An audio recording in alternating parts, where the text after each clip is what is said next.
Hello and welcome to another episode of whatever the hell I call this show. But anyway, tonight this afternoon we're doing a debate between John and capitalist neocon. Guess the topic was let me see what he sent. Is libertarian compatible with interventionism or not? And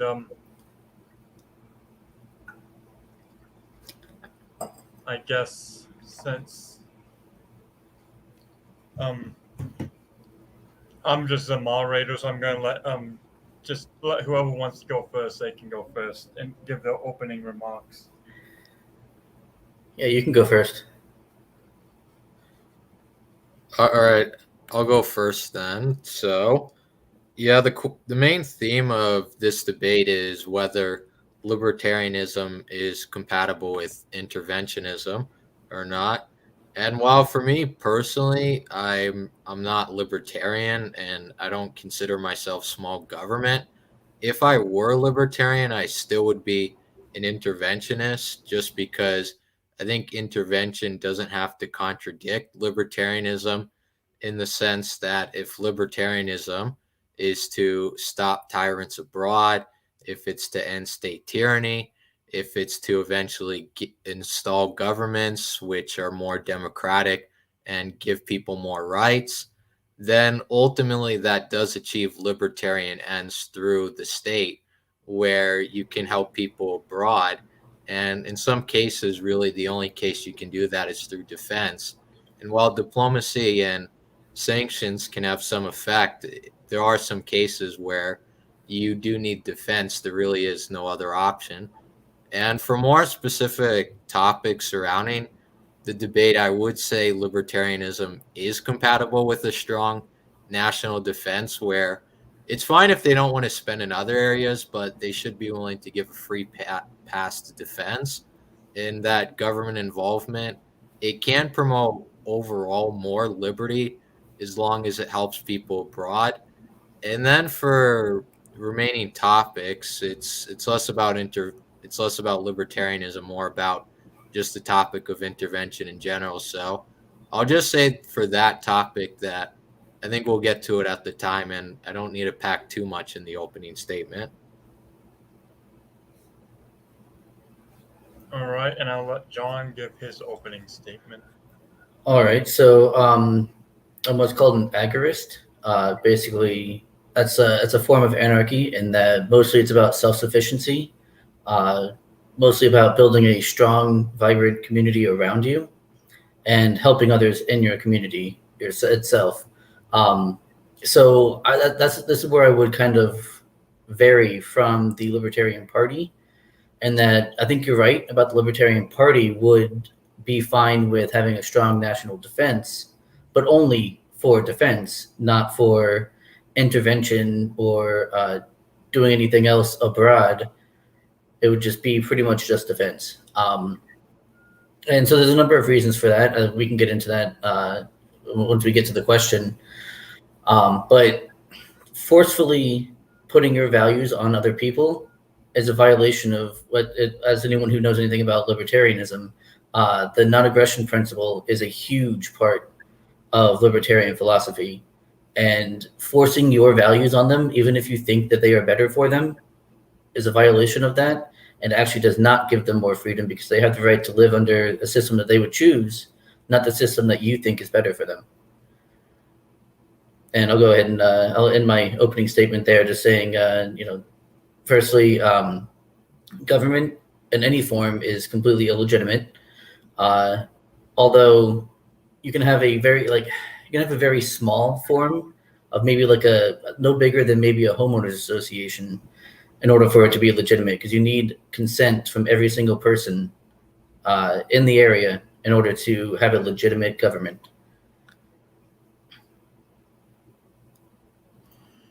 All right, so I've not been I've been just following along briefly. I guess I'll ask the first question to capitalist neocon, which is that um you say that libertarians should be hawks, but again, like if you're going to oppose big government on the domestic level, why would you support it on the foreign policy level?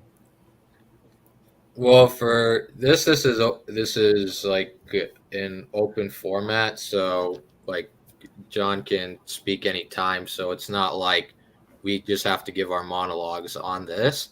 Okay. But I would say that libertarianism can give a free pass to defense because defense can be used to limit state tyranny abroad where diplomacy and sanctions are not always an option just because there are governments where while diplomacy and sanctions can have some effectiveness, at the end of the day it can only help out people to an extent. So I think insofar as it's used for freeing up people, then libertarianism can give a free pass to it for increased government power. Can I cut in real quick? Sure. I would like to ask, what is your definition of defense? Because it sounds to me like you're talking about specific intervention and not defense. Well, I'd say for defense, I mean, it can be defense in the sense that you're just concerned about whether you immediately get attacked, or Mhm. it can be defense in the sense of values, where you defend certain values not just at home, but you're willing to defend those values abroad. So when there's state tyranny abroad, while it may not affect your what goes on within your borders personally, it's still Mm. affecting someone out there. So you defend those ideals in other places.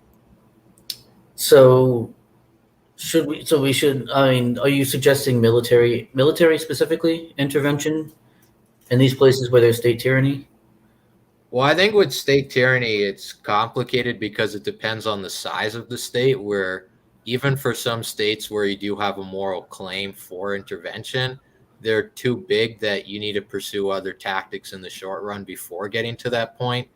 And among some countries, they can be reformed through diplomacy and sanctions quite effectively. So it really does depend on the conflicts, but I'm saying that that whenever intervention is needed, then it should be used then, and there shouldn't be this like hesitancy or saying, "Well, let's just never intervene."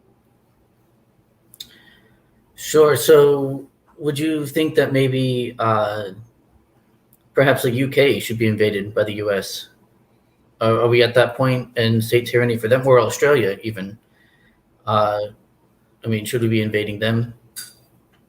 Well, I think for state tyranny, if people look at countries that are the most authoritarian versus the least authoritarian, and in the minds of libertarian, there are no like true libertarian countries. However, there is Sure. definitely magnitude of state control where Of some course. states do have more tyranny than others. So I mean, in terms of the UK, even if people think it's a problem, there are countries such as Iran and Turkey which are much more oppressive than the UK. So it Sure. doesn't But really make so, sense to go after the least authoritarian country first and then go after the most authoritarian last. okay. I mean, that's not. So I'm just going off of your definition here of uh, what needs to be intervened with, right? Defending values, right? That was one of the parts of the definition that you gave. Was we need to Yeah. defend value. Okay, so those two countries, UK and Australia, have completely obliterated Western democratic values, which I assume are close to what your beliefs are. Am I correct on that?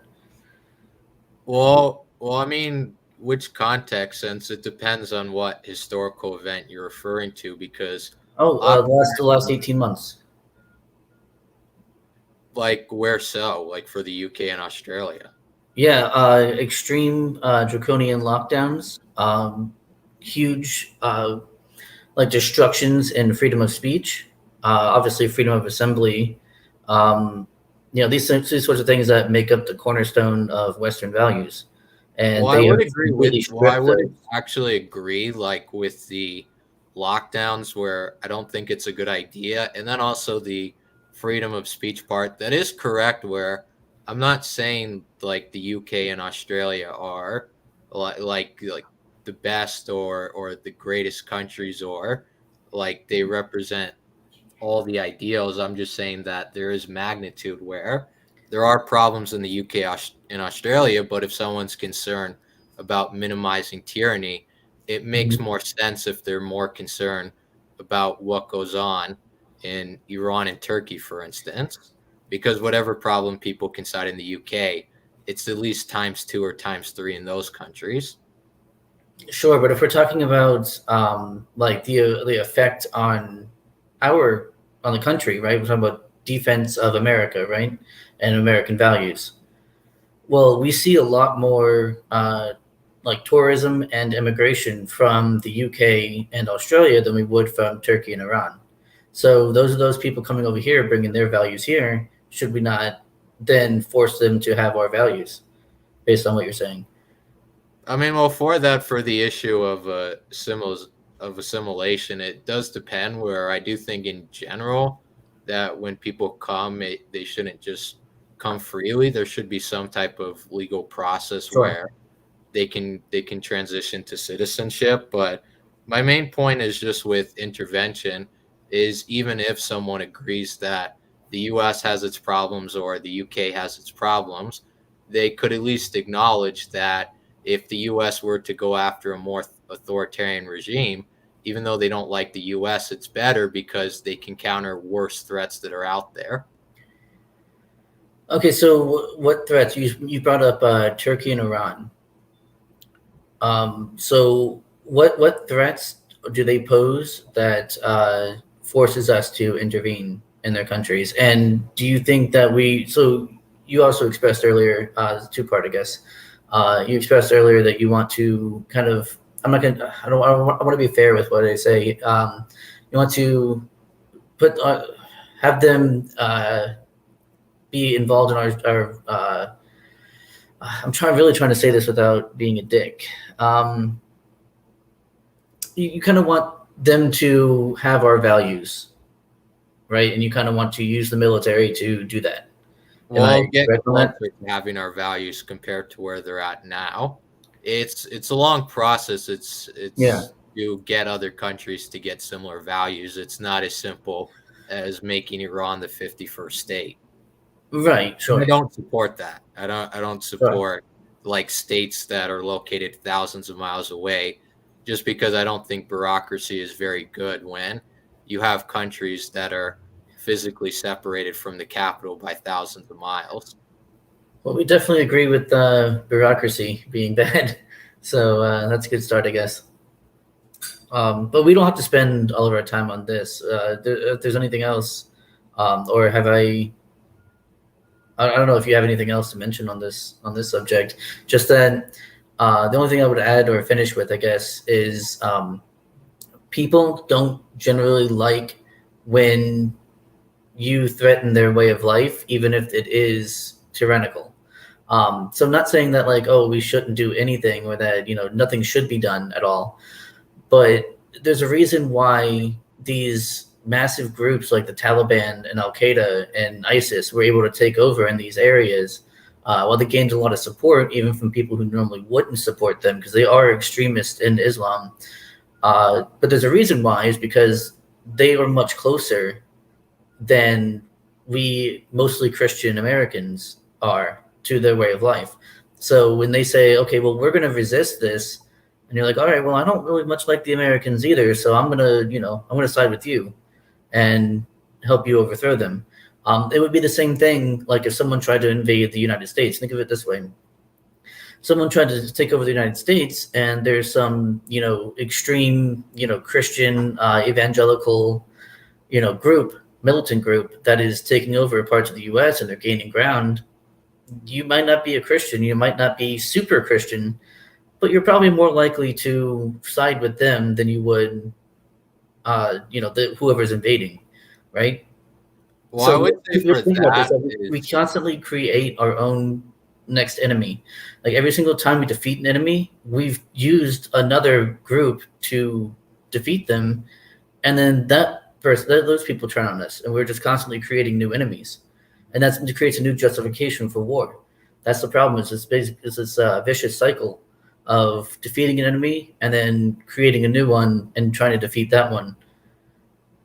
Well, I would say for that it's a false equivalence because let's take the example of the U.S. Nuking Japan in World War II. People could say, "Oh, well, what if Japan nuked America?"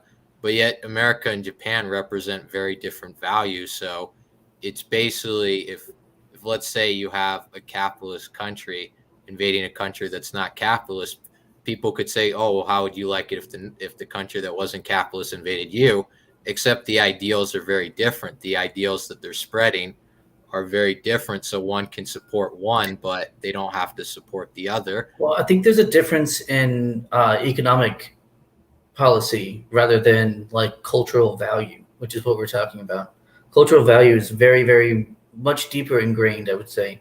Well, I would say for some cultural economic values, Huh? like for instance, with countries like Iran and Turkey, I don't want them to become atheist or become Christian. My main point with social values is that in terms of state tyranny, it can be less than what it is right now, where there can be governments that are more democratic or less tyrannical against the people. So it's not about imposing atheism or Christianity on them. Sure, yeah. Well, that was just an example. I'm not talking about specifically just religion, but like democracy is something that is not an Islamic value. They don't hold that. They don't hold equality as a value like we in the West do. At least equality under the law. We hold as a value. Well, they have different interpretations of equality where even when they pray with the mosque that everyone they try to make sure everyone is equally spaced out or people don't Right, get sure. preference. Sure, So, but they still separate, one side of the men, one side of the women, right? I mean, there's yeah, still in terms of their views on women, it is problematic. I would agree Sure. with that. So, I mean, what I'm saying is, would you force them to change that through military means? Well, it depends on which government, because even among Islamic countries, it depends where. For instance, Saudi Arabia has its problems, but there's other countries which are far worse and take more pressing issue at the moment when countries like Saudi Arabia can be dealt with later. Do you know why that they're so much less? I guess not that they're not authoritarian, because they certainly are, but why they're at least more westernized, I'll say, than most other Islamic countries. Do you know why that is? Oh, well, a lot of it was that they were able to secure stable trade with the U.S. and they are a U.S. ally. Perfect. And throughout 100%. time, they have reformed. Right, there you go. See, I mean, that does not take military intervention to do. We spread our values through trading with them and not necessarily. So obviously, they haven't made it up to the point that we're at now, but they've gotten better than they were certainly beforehand.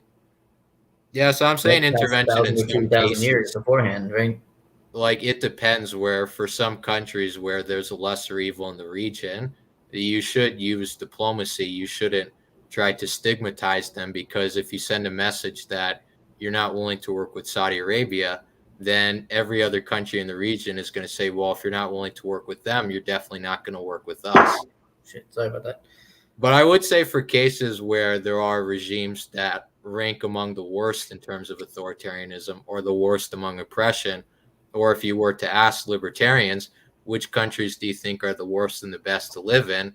The countries that are the worst sometimes do justify intervention in order to change the government. But wait, why though? Because they're repressive and they don't have the same values. So wait, so they're not allowed to have this different values? I mean, that doesn't seem very libertarian. But their right? values are oppressive. What I'm saying is, like, can you make the libertarian argument for intervention? Because I find it very difficult to square that round hole there, Because among the most authoritarian countries, they don't believe in libertarianism and they don't have libertarianism among their people. So it makes sense to reform the government so that it becomes closer rather than further from libertarianism. And sometimes these governments are belligerent and they're not going to listen.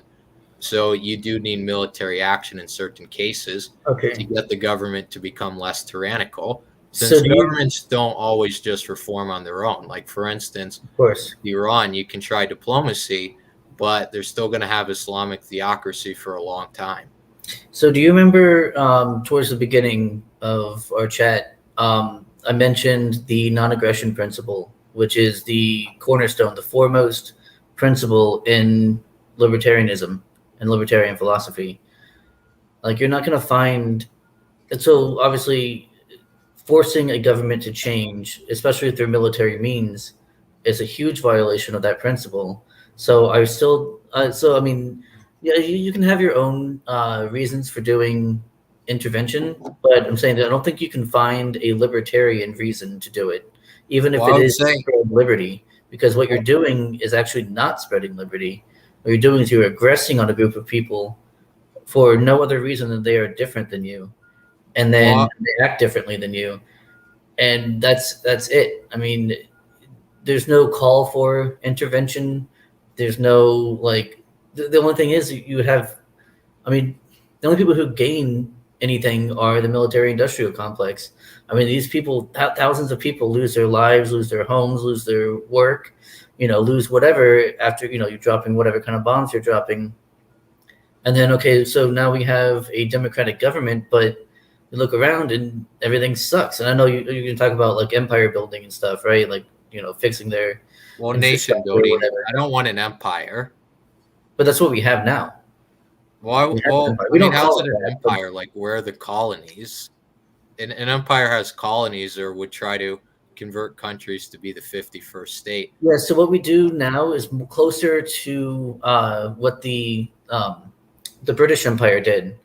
Now, yeah, they had colonies, obviously, especially the United States, Australia, but they also did things like in Africa. They pretty much kind of overthrew the local governments, installed a puppet government, and they ran stuff. They allowed the governor to run things the way that they wanted to, but you better be ready to trade with us, all the time. And basically, you're a puppet state.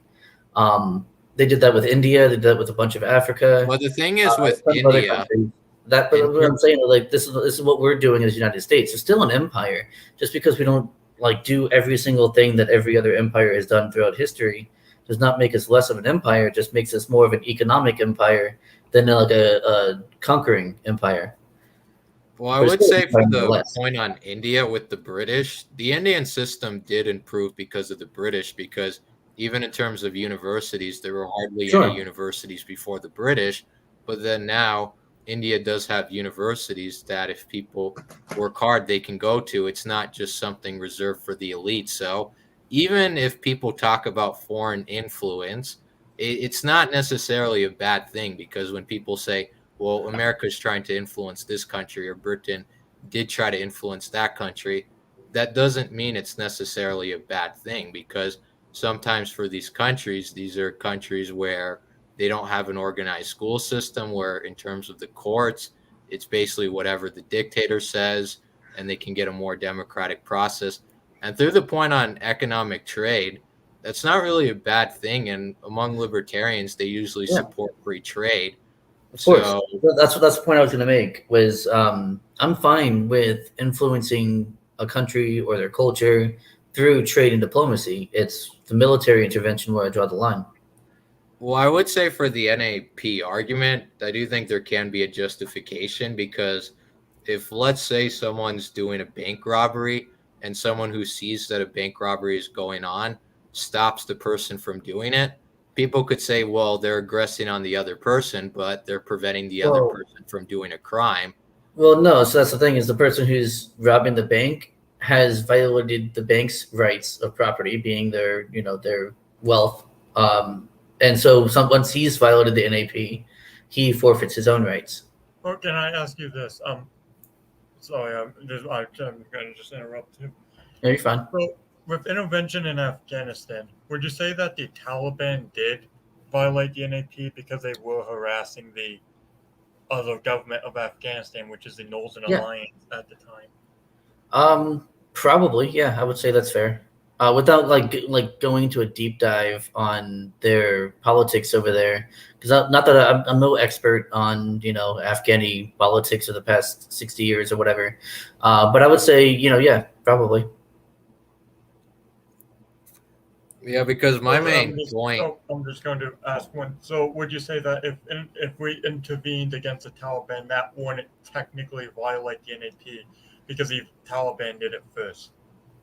Okay, so I see what point you're making about doing the bank robber thing, but no, I mean they didn't aggress against us. We didn't really we weren't asked to stop them. To be honest, we went over there under false pretenses in the first place, right?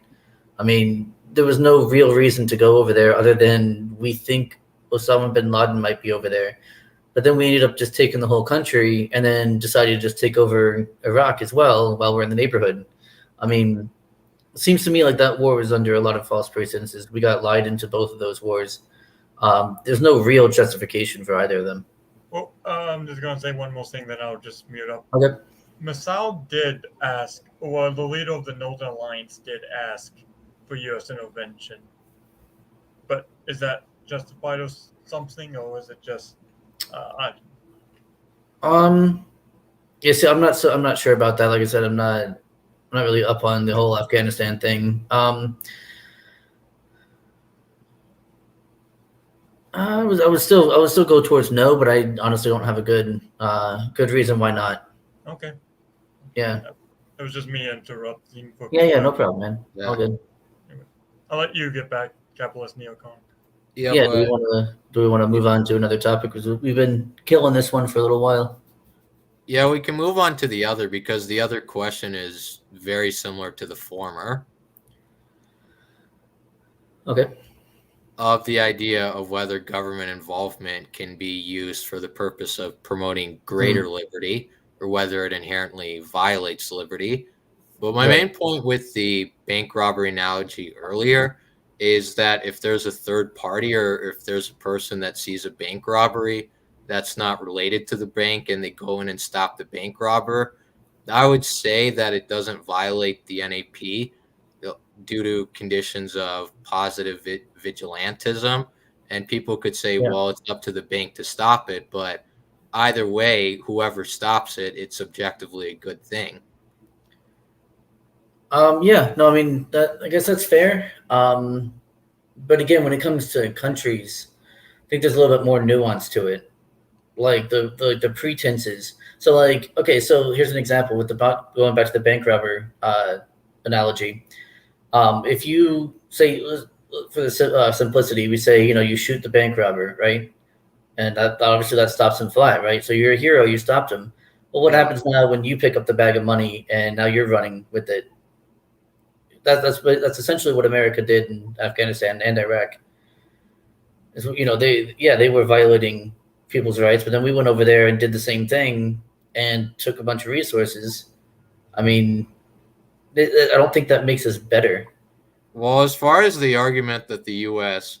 took resources, for instance, with Iraq, with a lot of the oil pipelines, they got damaged due to the war or various aftermath of the war, and the pipelines still haven't been repaired today. And part of it is due to the war, part of it is due to the culture there, where the parliament doesn't want to privatize oil, and there are unions trying to stop the pipelines. So when you don't have functioning pipelines, you can't just take oil and put it in a suitcase. So for the resources idea, it is largely exaggerated as far as the idea that the U.S. just took oil, put it in a suitcase, and left. Where if you don't have functioning pipelines, you can't just take oil. Like if even the people there can't get access to the oil, people in DC definitely can't get access to it. So I think that is largely hyped up the point of wars for resources. But regardless, even if it did have some truth to it, is the U.S. in terms of comparing them to the Taliban when they controlled Afghanistan or the Iraqi government under Saddam, the U.S. is far less authoritarian than either of those two. So I would say because morally it's better, it's not a problem as much if they have influence in the region compared to just letting the Taliban have influence or Saddam have influence. Because wouldn't you say it's better if the less authoritarian side has influence versus the more authoritarian side? I mean, I think that's kind of a false dichotomy there. I mean, there's also the option of not having an authoritarian side, which is the option that I advocate for. So, I mean, that's what I'm saying. It's just, or maybe they prefer as part of their culture. I mean, Islam in general is a very authoritarian culture. But That's even in part of the terms reason why they want to kick us out, right? They don't want democracy. Most of them, at least. Of course, there's exceptions, but for the most part, they don't. They could care less. In fact, a lot of people, they live, not in cities. They live in like small villages where they have like a tribal elder that's in charge. What's wrong with that? Under democracy, they can't live like that. Like you're incapable of it. That's why we don't have that here, except for like the Indian reservations or native reservations, right? We have some of those, but even them, they're still bound by certain U.S. laws, but they usually police themselves, right? well, That was happening under the Afghan, at least in Afghanistan. There was a lot of that, a lot of the tribal, villages and basically living on their own, doing their own thing. And then we come in, and now we go through their stuff, and take basically conquering their village, even if it's just for a little while, while we search it or whatever. Still, I mean, what do you think that person who lives in one of those villages is thinking? well, I would say for the Who are point these of guys, right? Well, I would say for the point that of whether they approve of the leadership in Iran, it is true that they're not a fan of America, but they're also not a fan of the current government, where even recently, due to water shortages in various regions, there have been massive protests, and people there are not happy with the leadership. And for the case in Afghanistan, most citizens there disapprove of the Taliban, and with the Taliban gaining ground, it's not something that most people want, where they don't want it to be the case that millions of people are not able to go to school or can't go to school as long. So And wait, that even with some of the guidelines that the Taliban is laying out, I don't think women voluntarily generally want to be forced to stay at home. Otherwise, the Taliban will enforce the law. sure. So let me ask this though: if the Taliban is not popular in that there's not a lot of support for it, then who's in the Taliban? Well, it's a minority of Afghan citizens, and the main reason why they're taking control is that even if they're a minority, they're the ones who are more radical and they have more power, where they're the ones willing to use guns and do suicide bombings and do basically what it takes to try to get what they want. Well, so they have more access to guns, I would say. I don't think that you're going to find many people, and people in general, let alone Afghanis. Like, there's nothing like inherent to them that would make them want to. But I think people in general are willing to use guns to secure peace for themselves. Yet they don't have the access the Taliban has. Do you know why the Taliban has a huge access to guns? Well, that's going to get to a point in the 80s with the Cold War Right. where that requires a bit of an explanation for the Bit of Mujahideen. intervention from certain Cold War superpowers. But the thing is, with the Mujahideen, that does require some background, where the Mujahideen were fighting the Soviets, and the Soviets had 40,000 nukes. And most of them, if the Soviet Union wanted, could launch and hit the US, while the Mujahideen had zero nukes. They weren't even close to getting nukes. So when you have a country that has 40,000 nukes pointed at you, and when you have a country where and among the Mujahideen, some did join the Taliban, but let's just say, for the sake of argument, that because of blowback 9/11 happened, is it better to try to get a country to end a few years earlier that has 40,000 nukes pointed at you and could kill 100 million people? Or is it better to work with the side to bankrupt that country so that way you can end the Soviet Union, but you are going to get a bit of blowback? No, I think it's better to not create our own enemies and have to constantly go to war with people that we were arming, a decade before. But the thing is, the argument of doing nothing inherently helps the Soviet Union, because if we did nothing, that would have strengthened the Soviet Union and that would have weakened the Mujahideen. In other words, that strengthens an enemy with 40,000 nukes and that weakens an enemy with zero nukes. And my point is that it's better to deal with an enemy with 0 nukes than 40,000 nukes, because you can actually deal with them when the Soviet Union's gone. I think I'm For going to push instance, back right on now, you. we can actually deal with them, while if the All right. Soviet Union nuked Mind half if our I- cities, we couldn't. Mind if I make a pushback on you a little? Yeah, you can. I just think it's a false dichotomy to mention the Mujahideen would have lost, because there's really no scenario where the Soviets would have won Afghanistan. Now, granted, it probably would have been more deadly if we didn't arm the Mujahideen, but honestly, though, even before we started arming them, the Mujahideen was already taking massive victories against the Soviet Union. Like, Yeah, I mean, they would have. us. Yeah, I mean, they would have likely won, but it still helps if you can tip aside to victory even further compared to non-involvement. Yeah, but I mean, the problem is though, the Soviet Union would have collapsed anyway. Like it wasn't just our actions that caused them to collapse.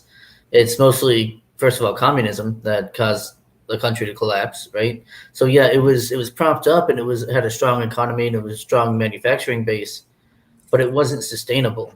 That was the thing. It was a very short term growth. It was extremely short term. It was held up artificially by the fact that they kept taking new territory, and so they were able to get more resources in order to prop themselves up until they can get more. And if they didn't continue doing that, as soon as they got any kind of as soon as they got stopped, which is of course why you would arm the Mujahideen if you're thinking of it that way, is that it sped it up. Sure, I can give you that, but it would have happened regardless. And we Yeah, I wouldn't mean, have I agree we that. wouldn't have to be fighting a forever war again now. Well, I agree that would have happened regardless, but either way, with the country with 40,000 nukes, it's better if we can bankrupt them even 1 to 5 years earlier. And the point is that if you don't bankrupt the Soviet Union quicker, then you risk even a small chance, even if it's 0.1 to 1%, that they do accidentally launch nukes. And there was one time where they actually did. They were about to launch nukes, but there was one person, Stanislav Petrov, who called it off, and thus they didn't launch nukes. So the point is, when you have two enemies, one enemy has 0 nukes, one has 40,000, you can deal with the enemy that has 0 nukes later once the Soviet Union is gone, but it doesn't necessarily work vice versa, where if you deal with the Mujahideen and you fail with the Soviets, you can't really deal with the Soviets when even just a fifth of your cities get nuked. But why would you have to deal with the Mujahideen? Like they're not an enemy at that time. But I'm saying the point is, like, if you want to counter enemies, there are greater enemies out there where sometimes you do have to work with sides knowing there is going to be blowback or knowing that you're going to get your hands dirty, but you need to do it for greater threats. So there's more realist argument, like why we should have supported Pinochet in, like, I guess, the Thai monarchy during the Cold War is essentially. Yeah, because I mean, he had problems, but he was better than a Soviet-backed country and basically giving that territory to the Soviets in terms of alliance. So it's more of an argument where you're willing to get your hands dirty to work with certain sides to counter greater threats. So what do you think about the idea of mutually assured destruction? Do you not think that was? I mean, that was a huge factor in the fact that neither the U.S. nor the Soviet Union nuked either one. Well, that's an argument for bankrupting the Soviets earlier to make sure that doesn't happen and to make sure that even by accident they don't launch nukes due to a miscalculation. Okay. Like, it makes sense to try to bankrupt that side quicker. And that's why I said with intervention it depends, because even if there is a moral argument to invade the Soviet Union, you can't do it because it is, as you said, it's unrealistic, destruction. So you have to pursue other techniques to counter them. Yeah. I mean, I guess we wouldn't have, I mean, you could always go back and say, well, we wouldn't have been in this situation if we had done something different. Obviously, we didn't do anything different, so we are where we are. But still, I mean, I don't think that there's any kind of, I think that we have to at least deal with the fact that we create our own worst enemies, and that, we've done that now, and I think we should just stop doing that in the future. We should stop creating more enemies for us to have this next, like, oh, here's the next great threat, and then here's the next great threat. It doesn't end. It's just a vicious cycle that goes on and on. But the thing Yeah, is that I would just disagree with this idea that we created the Taliban because the thing is the Taliban was mostly Soviet created on accident because what happened is that they left a bunch of equipment for the communist government which collapsed, which got in the hands of the Taliban, who were actually refugees in Pakistan who came back after the Soviet. Sure. Sure, but the difference is though they wouldn't have had a beef with us otherwise. I mean, I don't. The thing is, though, Osama bin Laden, the main reason he got beef with us was because of there was like a dispute with Kuwait. The Saudis wanted the U.S. to liberate it, while Osama wanted to be the ones to liberate it. Right. And you know who funded the bin Laden family and got them their wealth? The CIA. The CIA did. CIA funded bin Laden and his family and made them extremely wealthy builders. I believe in Kuwait. I believe they were big builders over there in Saudi Arabia. Well, for that point, I mean, I don't have the specifics on the CIA, and the bin Laden family is different than bin Laden because some members of the bin Laden family didn't really like bin Laden or see him as an outcast. But regardless, the point is, even if it's true that, let's say, the U.S. does create enemies that it has to deal with later, is that my point is that sometimes you do need to get your hands dirty and work with sides you don't like. Sure, but it doesn't end. That's my point. Threats out there, and when you counter those greater threats, you can deal with who you're working with now later. Like, for instance, with working with Saudi Arabia against Iran, people say, oh, well, what about the oppression under Saudi Arabia? Guess what? Under 50 to 100 years from now, that can be dealt with, and perhaps there can be an invasion there, but there are greater threats. So this line of thinking, though, has two possible outcomes. At its end, at its logical conclusion, has two outcomes. Either the United States takes over the world, at least culturally, maybe not like in name, but in culturally at least, or the United States collapses. Those are the only two options with that, as opposed to kind of just letting the world live at peace. I mean, especially letting the U.S. not create more enemies for ourselves. We can do our own thing. We can have, we can even have like protectionism. We can have, free trade. I guess free trade and protectionism are kind of mutually exclusive, but we can have we can have free trade with countries, but not like mess with them. We don't need to continue to create enemies. Like there is a third option that I just feel like, neocons in general either don't take into account or don't want. And I don't want to say like you guys are, just everything that you guys are bringing up is kind of morally repugnant to me.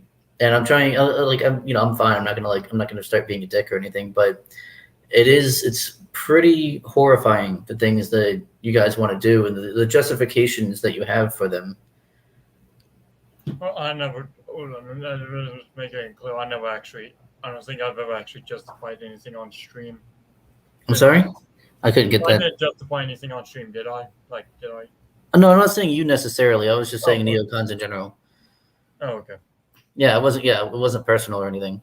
Yeah, well, I would say with the point on intervention is I did add that it does have to be calculated because obviously you can't go to war with the Soviet Union or you can't go to war with China or Russia in the modern day. You do need to pursue tactics because even if there is justification too, then that is going to result in far too many casualties where it's better to pursue soft power tactics. But the main point is as far as influencing countries, I don't view it as a problem when you have a country that's far more authoritarian and you stop the authoritarianism or you lessen it so that people overall have more liberties rather than less. And people can say, well, you had to topple the dictator or you had to do this. But either way, the people in the long run will have greater liberties compared to the alternative of just letting the world do what it wants. Well, I mean, do the people want greater liberty? Like, have you taken that into account? And so I think what you're trying to do here is just justify it to either myself or libertarians in general. But that's, I mean, that's not going to stand up to scrutiny with any kind of libertarian, any kind of like, actual libertarian. There's some like liberty oriented Republicans that you might be able to sway with that.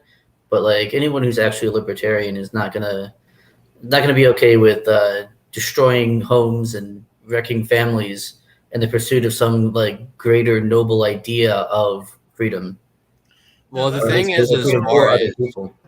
well, the That's like thing is, as far as casualties from war, it is true that war does have casualties, but in the long run, with some dictatorships, if you do allow them to stand, then more families are going to be wrecked and more people are going to be persecuted. However, the difference is instead of a foreign country doing it, it's happening at home, and they can't get intervention in order to ease what their government is doing to them.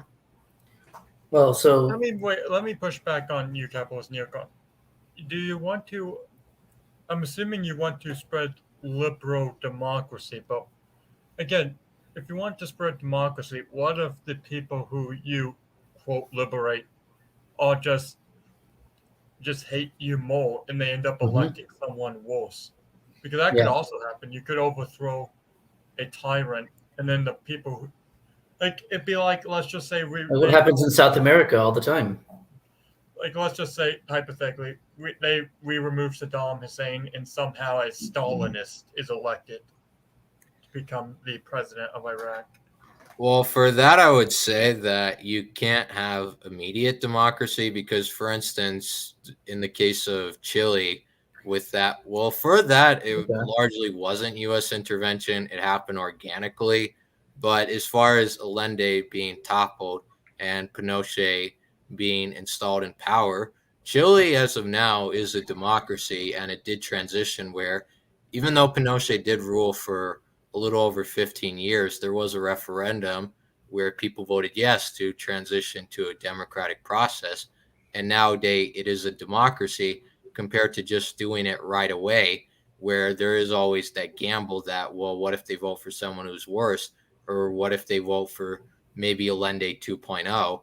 So I would agree there does have to be some transition and a nation building process in order to make sure that certain radical elements like don't seep their way into power, but eventually the goal can be to open up the ballot box, and the main thing is to make sure that relative to what they experienced at the time, that they have more personal liberties today. Okay, so let me ask you this. It's a little hypothetical. Um, like, do you think that forcing people to have more freedom when that's not what they want, do you not think that that's a violation as well? That if they specifically want, let's say like they specifically want this brutal dictator. Is Well, you forcing them to be free? Is that not like a violation of their freedom to live I the would way say they it live? depends. Well, I would say it depends why they want the dictator. Because, for instance, in countries like Iran or North Korea, they may want the Ayatollah or Kim, but the reasoning for that is largely because of state propaganda rather than an organic decision. So it depends on why they want the dictator. Where if they want it in the sense they have been exposed to the outside world and they have Mhm. looked at various forms of governments rather than state propaganda, and they've reached the conclusion that they just like authoritarianism in general, that's a different question. But usually among people that do support dictatorships, it is Mhm. largely due to state propaganda, and it's not So authentic support. okay, awesome. Why do you think it is that we, at least in the United States, value democracy? Do you think that's an organic decision, or is that due to state propaganda? I mean, well, for that, it's usually because people like to choose who's going to rule over them. People generally don't like just someone ruling over them in an ivory tower, and they have no say so over what goes on. Sure. Do you think that's due to state propaganda that they don't want another system, that there's not another system that they're like, oh well, I'd rather have that. Well, the thing is that in more free societies, you can actually compare and contrast where you can look at authoritarian countries and you can organically come to the conclusion, well, I like that better. And that is a different conversation if people do live in democracies, but they think authoritarianism is better. or But even versa, just democracy not being good. I mean, we don't have to get into it, but like, I am anti-democracy. I don't think that it's a good thing overall. I don't think it's a net good. what about democratization, like of the economy, similar to how capitalism works, where you can vote with your dollars and you can choose which products you want? You're Yeah, a not going free to market is a different choosing thing. products for you. Yeah, a free market is a different thing. That's individual choices, not necessarily having to choose between like two different people So and would you or two different say, products. You know what I mean? Like, or, like, two of the same product, right? Like, you don't have to choose Milton Bradley or Hasbro, right? You in a free market, you have both. so for instance, in cases like Cuba, where or Vietnam or Laos, where the economy is largely government run, wouldn't you say it would be better for the citizens if there was a system where they could more easily choose the products they wanted rather than having state economies? I mean, yeah, of course. Like, communism is obviously not a good thing. I think we both agree on that. But do you think intervention could achieve the goal in, for instance, Cuba or I think Venezuela? we've tried and failed multiple times on Well, that it front. wasn't really that successful. Kennedy wasn't really serious That's about what the I'm mission. saying. Yeah, yeah. So, I mean, yeah, we've tried that though. I mean, wasn't But that Kennedy wasn't serious about the mission. okay? But I mean, even He didn't before even then, try that much. It was bare minimum involvement, and people act like he did a full scale war.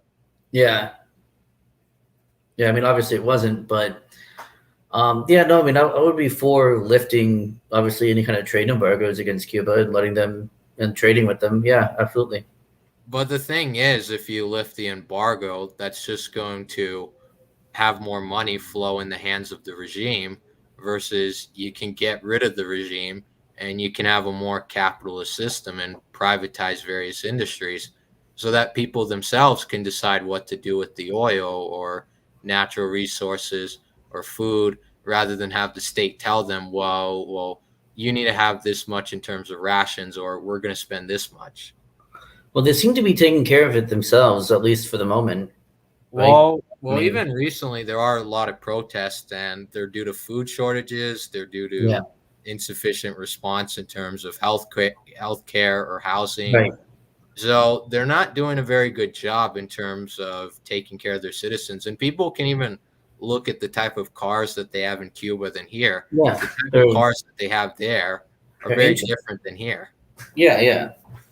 It looks like they're still in the 50s. Like, they have these like full on like steel cars and stuff. So the point is that in terms of the economy, the current government's not taking much care of it. So wouldn't So you say it makes sense to have intervention in order to no, have I would more say that now. privatized market so I would. that the Cuban people themselves can decide what to purchase and it's not going to be the state telling them and people can say, "Oh, well, the US still has regulation at home, but it's far less than Cuba. It's much easier to start a small business here than it is in Cuba." But here's the thing, though: is it like if you replace it with a democracy, though? Isn't it fair to say that there probably is a good chance they would just elect communists anyway, and that So you'd that's have to essentially run an authoritarian country just to achieve capitalism in the country? So that's why I would support a transition where, in the short run, you can have a leader align with the US, but the long term goal is to transition to democracy when it's safe. And generally, once people have democracy, most of the time they usually don't want to go back. I would look at America for a refutation to that. Well, I don't know. I mean, there are There's some plenty of people people who want that socialism or some like obviously varying forms of it, but there are a lot of people that want socialism in this country. There are people who want communism in this country, right? And I'm talking about like not powerless people. I'm talking about like senators and representatives in the House. Like there I are mean, there are people who some want these people, things. but it's Well, probably they're not going popular to change too. the system. They're popular as well. So it's not like they're powerless. They're powerless to do it, right? It can be done. It could happen. Well, I would say it's unlikely that the U.S. system, in terms of where it is now, that it's going to change drastically. Where generally, once countries have a parliamentary system, and once they open up the marketplace, people on average usually don't want to go back, or even if some people do, it's not enough to gain enough momentum to change things. All right. I mean, I don't have anything like in front of me to be able to refute that, other than, I mean, it looks like every Western country is going more towards socialist and less towards capitalist. Like the European Union, all their member states are all going more towards socialism rather than capitalism. Wait, even Italy and France? Like, Italy, I'm not sure about Italy, to be honest. France, weren't they though? At least until the Yellow Vest protest started up. I thought well, they were they not? well, no, the Yellow Vest protests were like responses to Macron, who actually did more. I think he did a lot more market reforms. That Right, socialism. Right, Mark. The centralized economy. Well, Right, for or at least Macron, heavily he's more regulated. right wing economically. yeah, For that's what more I meant. specifics on what happened, it is for him. I think it was, I forgot which tax was it. I think it was like It the was a gas monthly tax. tax or It was gas. corporate tax that he cut, and in addition, Well, he reformed pensions where he cut benefits slightly, and he did other market reforms that the citizens didn't necessarily like. So yeah, there's that. centralized economies. That's essentially what socialism is, right? I mean, obviously, there's a lot more to it than that, but essentially, socialism is state control of the economy. That's what he's doing with that. Well, for him, it's more trying to like cut taxes or cut various benefits. Macron's not a socialist. Sure, no. I didn't say Like like it's they more in they the are other socialist. What direction. I'm saying is that they're moving more in that direction rather than capitalism. Well, They're I'd say moving more France is a towards bit of an socialism. exception where like France and Scandinavia do have higher taxes and they have more government involvement. And that's not to say that I like France or Scandinavia where I would agree. I don't think social democracy and their inclination towards socialism is a good thing. But I just think in terms of countries there are greater threats and among foreign policy it can be the case that you deal with the greatest threats first, Oh yeah, that's not then what I'm you can talking about. start to work your way to lesser threats, and then eventually you can get to a point where you're pretty content with how the world is. And Yeah, even if a few places are bad, then there's policies where people can move in and out as long as there's a stable process. yeah, that's not what I meant. I wasn't talking about like intervention with Europe. I'm just talking about like their proclivity to move towards socialism as a refutation to what you were saying about like once people have like a parliamentary capitalist system, that they want to stay that way. And so, yeah, that's what I'm saying is that they're moving more towards socialism.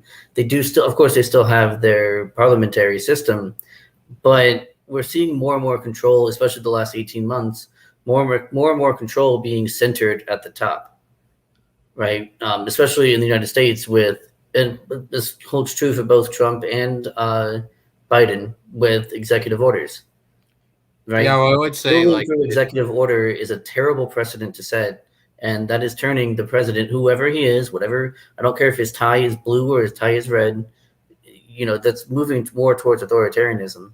And like just because, and I'm not saying I don't know which one you support or if you do support either of them, I don't know, but my entire point is though we're centralizing the power in one person, and like people seem to only care when it's the guy that they don't like that's in the office, but it's like no, they're both doing the same thing. I don't care what color their tie is, they're doing the same things.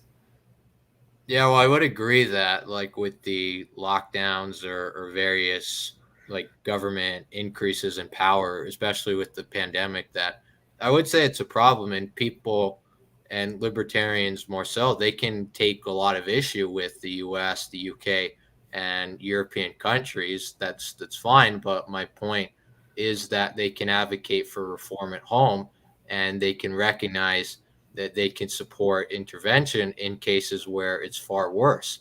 Like, for instance, maybe the phrase feminist for Saudi Arabia seems contradictory, but it's not contradictory when you work with Saudi Arabia to counter Iran.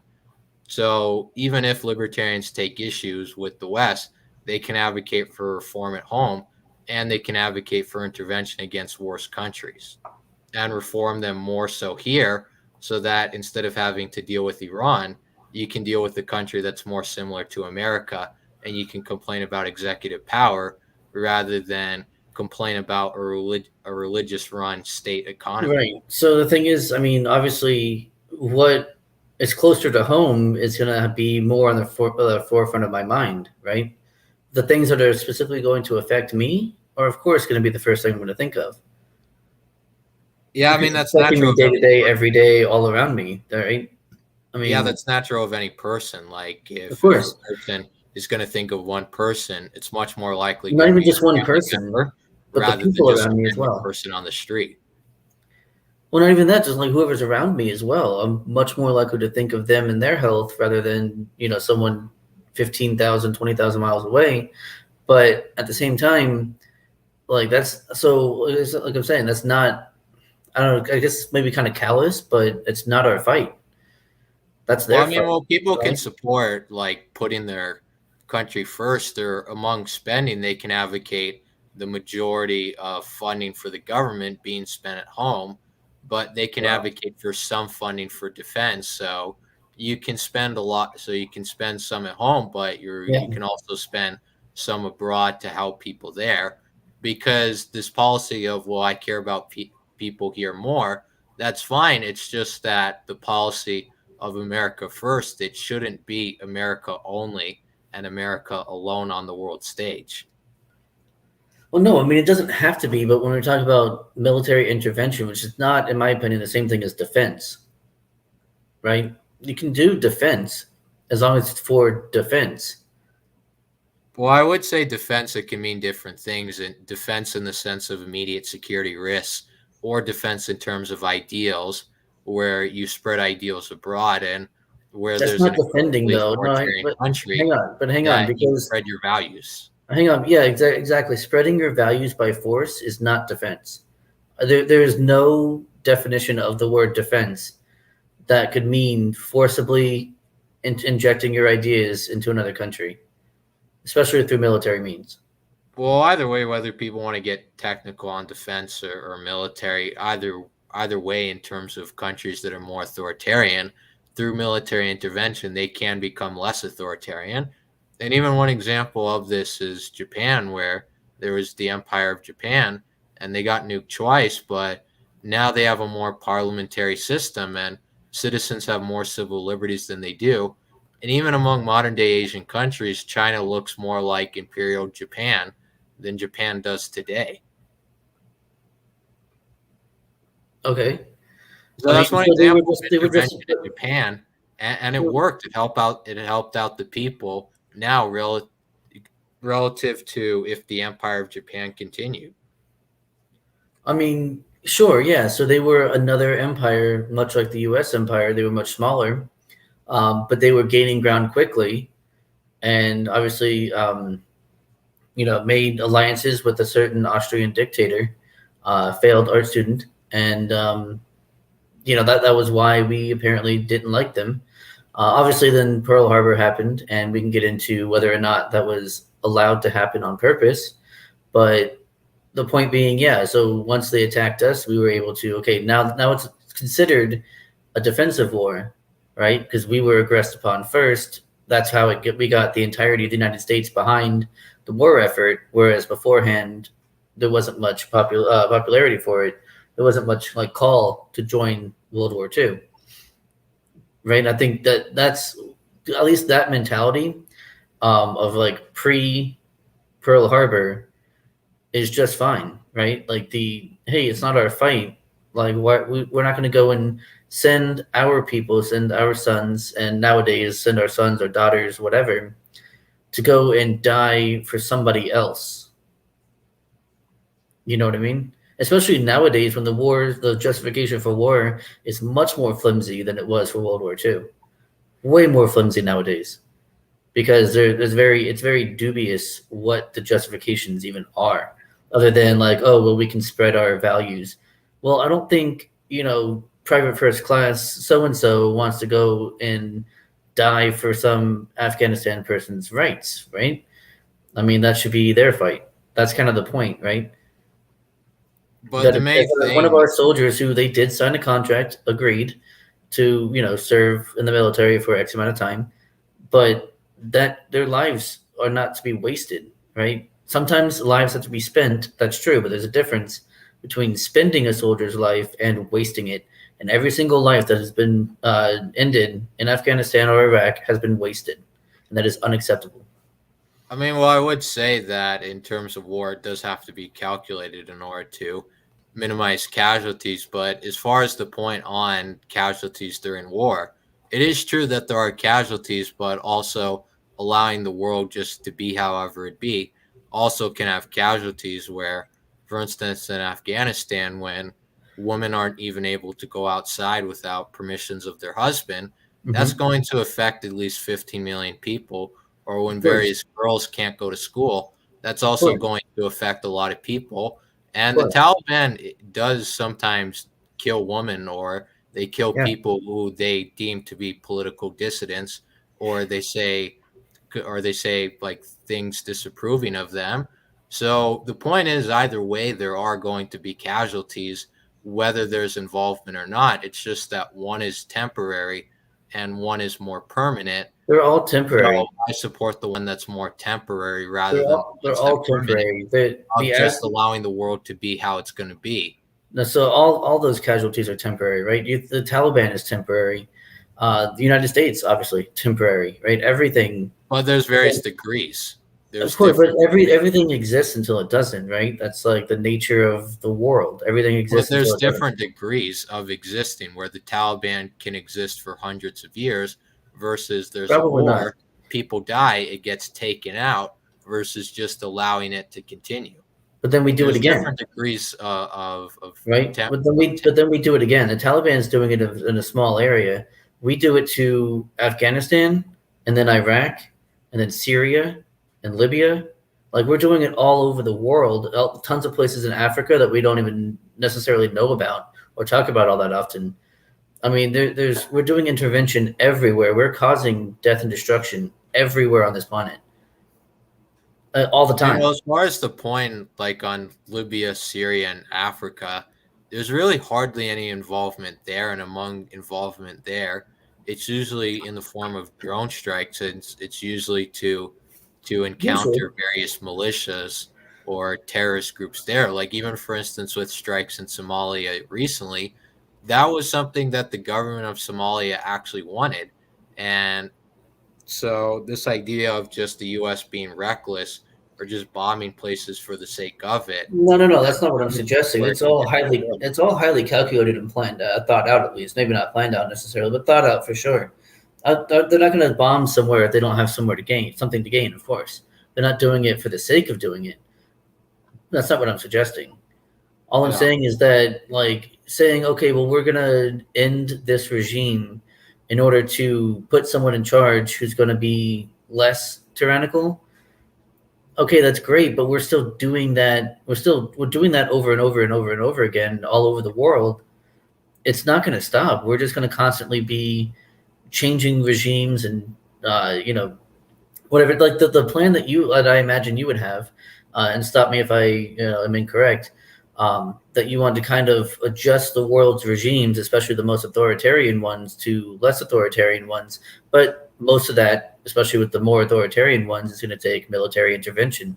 It's going to take bombing of infrastructure and bombing of whatever, like military targets, obviously, but tons and tons of murder and straight up murder, not just like killing, but like murder. It's going to take that. Well, killing enemy combatants is different than murder.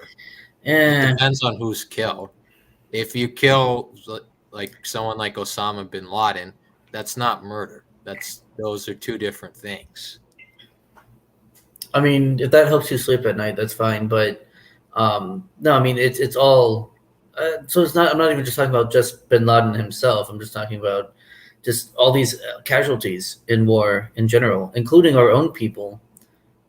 Well, Obviously, would you? it's not always drone strikes, right? There's people on the ground, especially in Afghanistan, Iraq, um, and the like.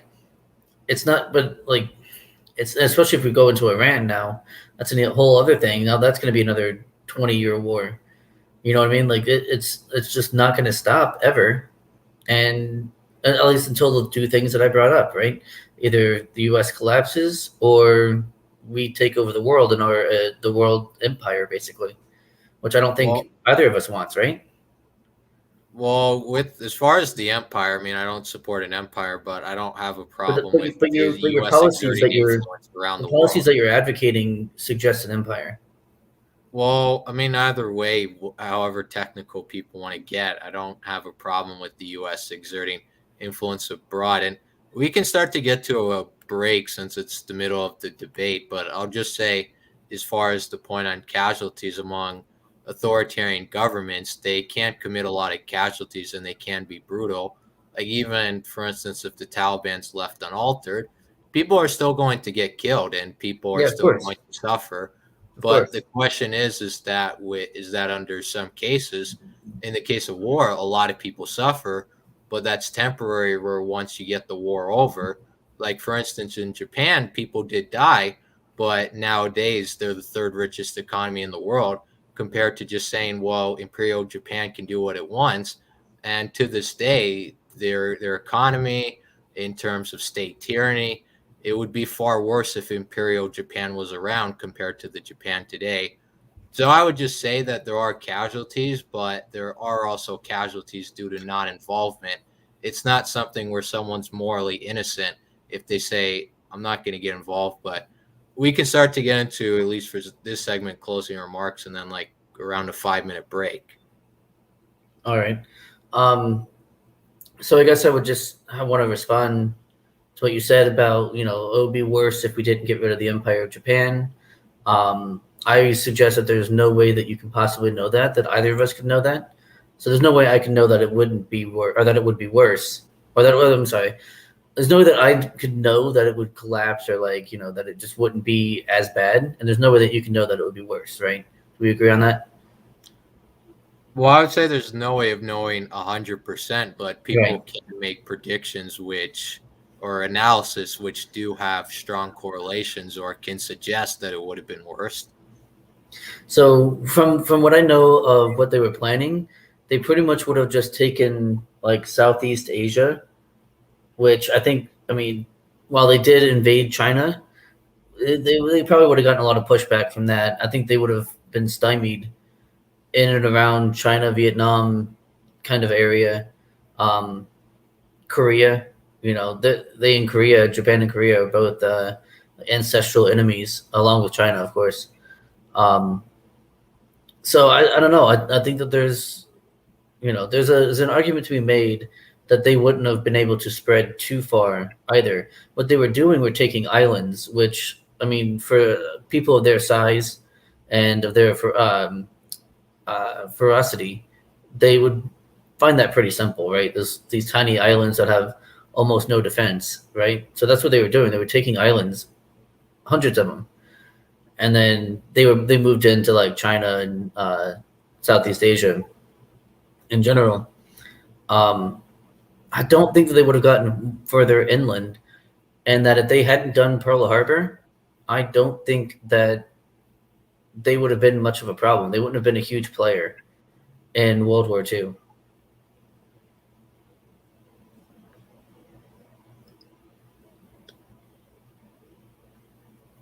But since they attacked us, right, we justifiably attacked them back, and we ended up losing a lot of U.S. soldiers in that. A lot of ships, a lot of planes, a lot of soldiers, like a lot of boots. You know,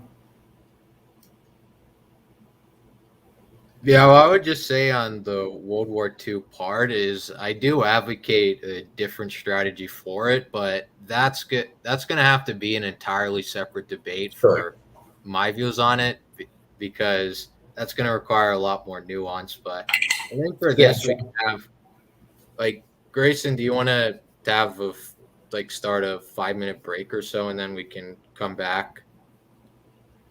All right. I didn't know it would be this long. I didn't know this would be only the half-minute mark, but Wait, what? I was aware this was only going to be the half-minute mark. Oh, I mean, it doesn't. I mean, it doesn't have to be. I'm good for whenever. I mean, I'm good for whatever. I mean, we can take a break now and then just finish off. Yeah, I mean, Now. how many questions do we have left? 2, but they're shorter. Okay, yeah. So we don't have to go for another hour. Okay. Yeah, we just do however long. Yeah. All right. So I'll see you guys in about 5 minutes. All right. All right. See ya.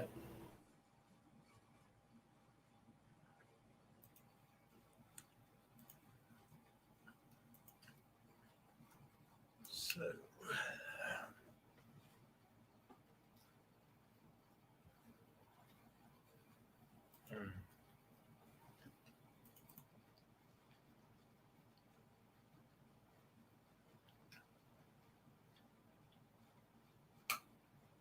let's see.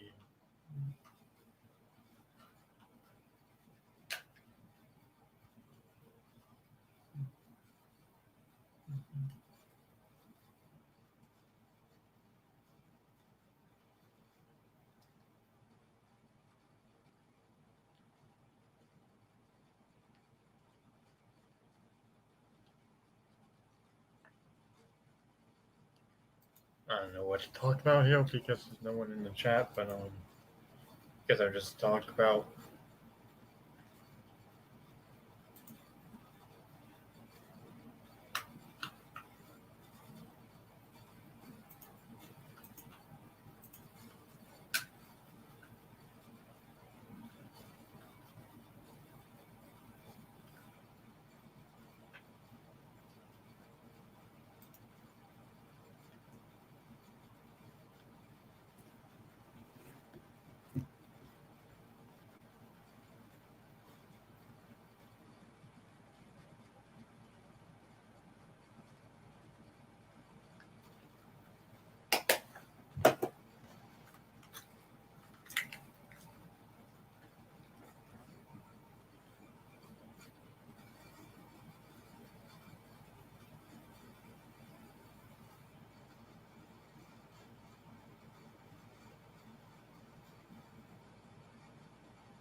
All right, I'm back.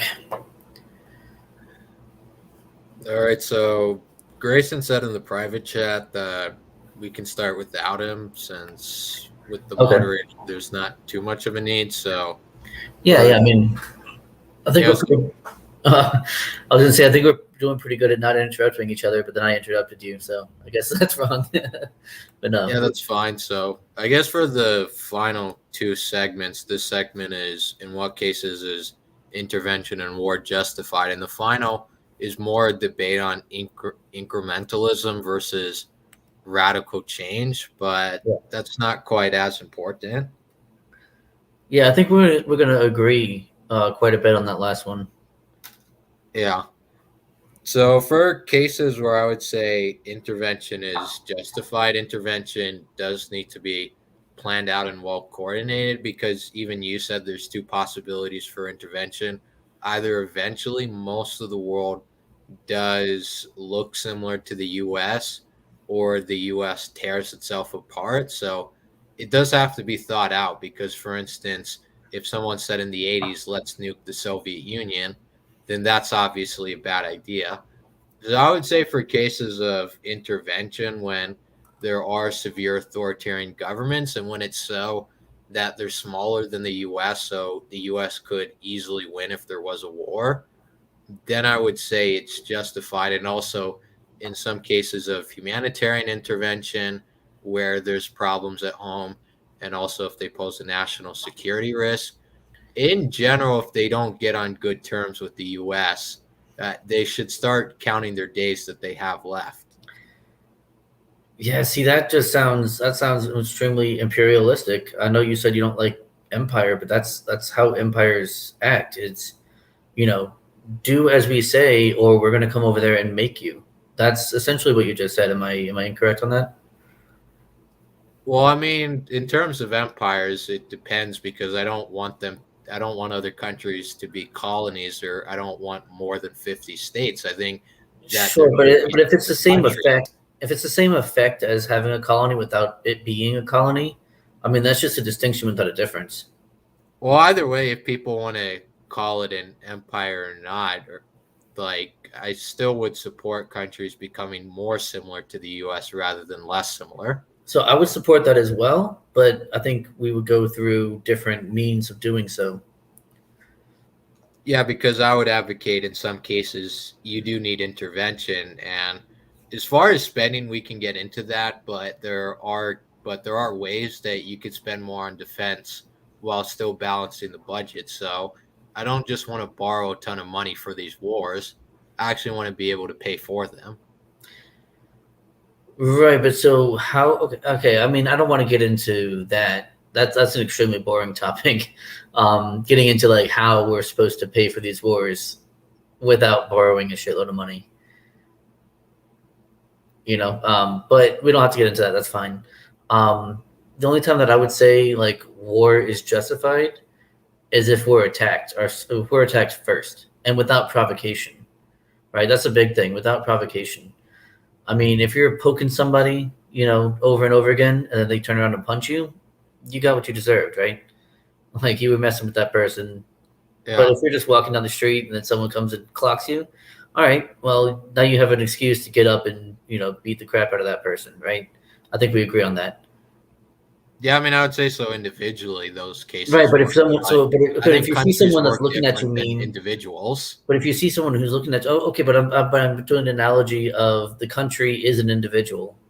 Yeah, I mean, I do Right? So I get mean, if the someone's just looking at analogies, you but wrong and you go and you hit them, you're the one in the wrong But at the this only point. thing that I would just say is that at an individual level, there is a sense of a rule of law where, for instance, if you do think that someone is going to preemptively attack you, you can call the police. But on the world stage, if a power is they're not aggressing, but they're expanding and they're adversarial to your interests, you can't really call the world police or resolve it.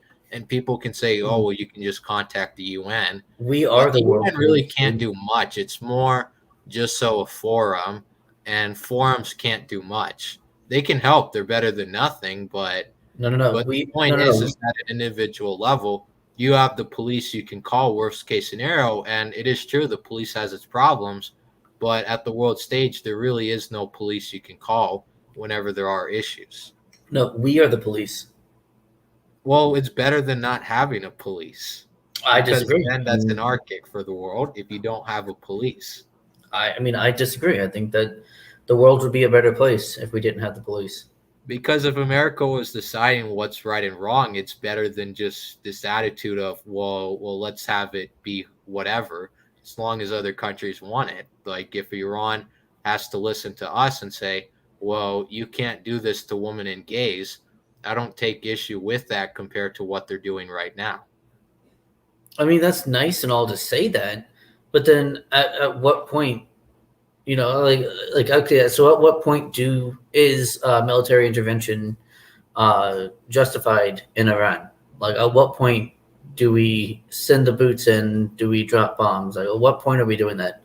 Or are we doing a formal declaration of war against the state of Iran, or are we just doing what we did with Iraq and Afghanistan, where we don't have congressional approval? We just kind of do what we want anyway.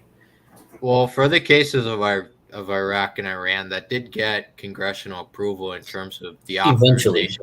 Yeah, and eventually. In terms of the wars for Iraq and Iran, I would have handled them differently.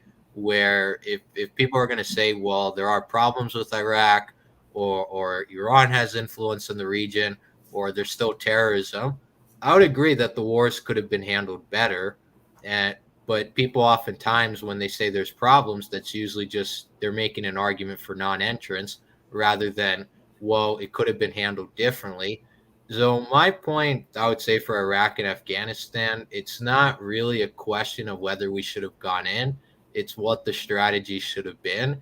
And for cases of Iran, I do think that even as recently as perhaps 1 to 2 years, that the U.S. could actually gear up for war with Iran and could pay for it. So I would be fine if the U.S. was gearing up for war with Iran in even as early as 2022. So you think that it's justified now? Yeah, I think it's justified now because what's the justification? Go ahead. There's been decades of rampant oppression in Iran that makes the U.S. look like a free state compared to what Iran does. Sure. So and there's security arguments for Iran, but even on just humanitarian grounds alone, it's justified based on what they've done to their people in the terms of having a state economy that's run by religious people who have no idea what they're doing, in terms of the fundamentalism that's enforced upon them, in terms of women not being able to work in certain professions, or political dissidents getting executed. Sure. Even on just humanitarian grounds alone, there's enough to justify intervention. Now we're going to get back into the argument. Now we're going to get back into, though, about, like I said, about forcing your values on people, right? Like the reason why people side with extremists that they otherwise wouldn't is because those extremists are closer to their own beliefs than those that are invading them. I.e. us, right? Well, in the case of Iran, it's that is true. Iran, Afghanistan, Iraq, whatever. But people don't like the government as well. People are not happy with the current government.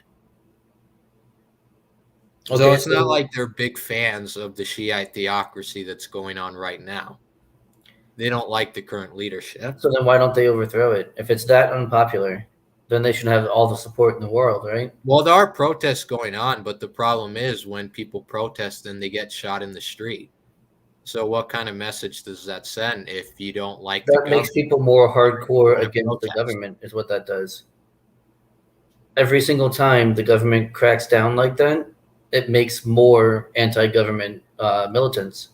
Yeah, but what happens is when you're in the country, let's say you live halfway across the country, and you have largely state media, and you don't hear about those stories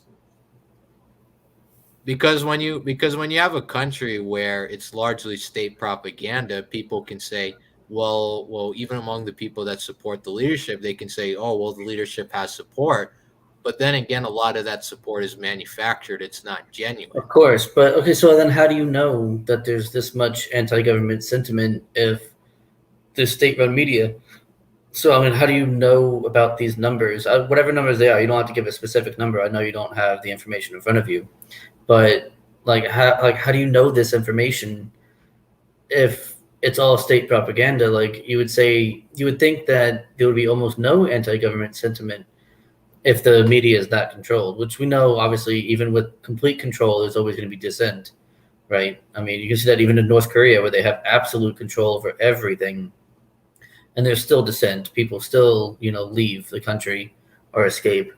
Um, but yeah, no, my point is, how do you know that there is this anti-government sentiment in Iran? Well, among Iran, there like have been a lot of activists which used to live in Iran that like are against Right. them, and even in terms of some of the laws that they have, like for instance on even just alcohol restrictions or Well, that's an various Islamic other thing. laws on civil liberties, they have a hard time enforcing it, and people don't always follow the laws. So, Mhm. if let's say you have a law that says, well, you can't do this thing, but people are still doing it.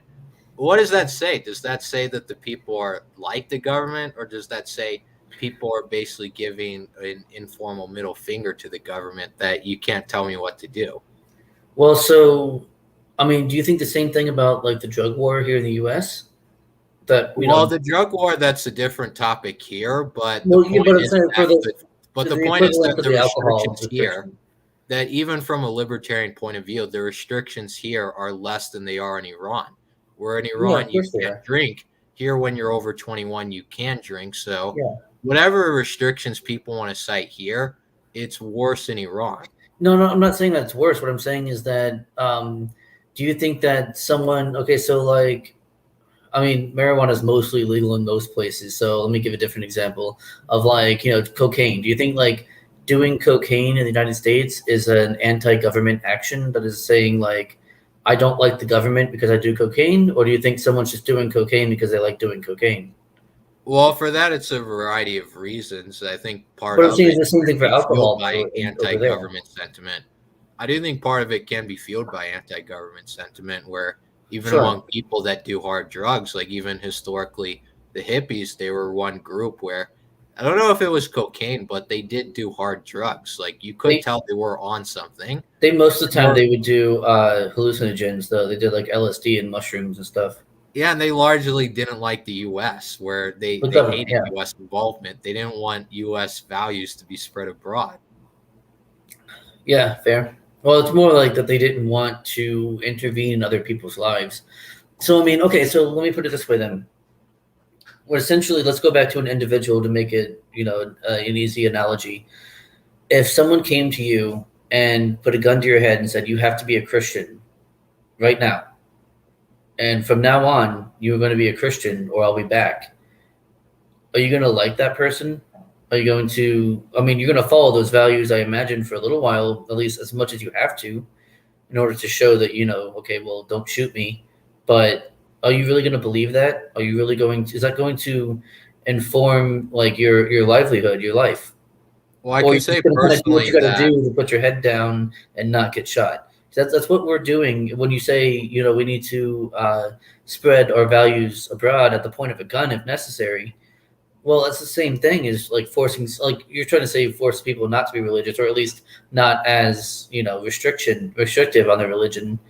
But what you're doing essentially is someone forcing you to be Christian at the well, point I of would say gun. for the case of Iran, it would be different where currently the state is already doing that. They're already like as you said, Okay, but forcing people that well, you have to adopt these norms. So the point is that you focus on taking out the leadership while minimizing right, casualties among the people. I'm And when making a you have a moral new argument though. government, Not the new you're, government will allow people for themselves what to decide in terms of civil liberties.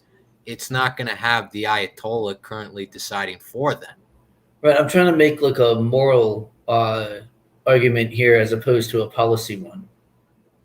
So, and I know that I mean, you're an atheist, right? No, I wouldn't Oh, consider myself atheist. okay. I, I would consider myself strongly theist, where I do believe in God. Okay, fair enough. So then, okay, But I so wouldn't if consider someone, myself Christian. okay, but if someone, okay, then someone puts a gun to your head and says you have to be an atheist, then. You know what I mean? Like, and that's happened in the past in Christianity, right? Maybe not atheists in particular, but they had to be whatever other religion was Yeah, in the around. early days of the Roman Empire, it Yeah, was paganism that was enforced. right. What? But was that morally justified? I mean, They well, need to I would spread their say, values, right? well, I'm against restrictions on religious freedom. I think that's one area where I actually would agree with libertarians on civil liberties, where I do think people should be allowed to choose what religion they are. Okay, but yeah, I mean, you understand what I'm doing here. This is just a moral analogy. I'm not saying necessarily forcing someone to be religious. Like, it's not literal like that. I'm just saying, like, someone enforcing their own values onto you, whether you like it or not, is what I'm saying. So it could be But any value. I just chose religion to be simple. But let's say that someone's currently, let's say the Ayatollah is forcing you to adopt certain values. Someone takes out the Ayatollah, they're also enforcing certain values. However, they're less restrictive and they give you more freedom. Would you say that's an improvement relative to what's going on right now? I don't think Where that's what would even if you happen. both, where even from the libertarian point of view, even if you both regard Iran and the US as forceful regimes, wouldn't you say you would prefer a more benevolent one that's going to give you more civil liberties or be more lenient rather For than one that's me, more harsh and more restrictive?